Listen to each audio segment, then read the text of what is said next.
ఇవాళ నేను మంచి గోల్డెన్ కలర్తో టేస్టీగా క్రిస్పీగా ఉండే గారెలు ఎలా తయారు చేయాలో చూపిస్తాను.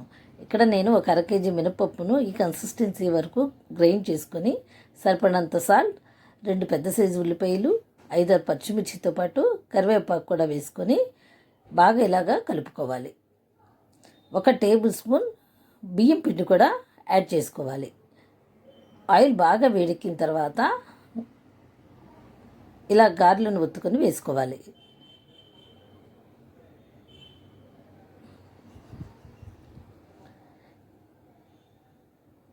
ఇలా 2 వైపులా కాలిన తర్వాత తీసి పక్కన పెట్టుకోవాలి. ఈ గారెలు అల్లం పచ్చడి కానీ, పల్లీల పచ్చడి కానీ, కొబ్బరి పచ్చడి ఏ చట్నీతో అయినా ఎంతో టేస్టీగా ఉంటుంది. ఇక్కడ నేను చికెన్తో కలిపి సర్వ్ చేశాను. మీరు ఒకసారి ట్రై చేసి కమెంట్ చేయండి.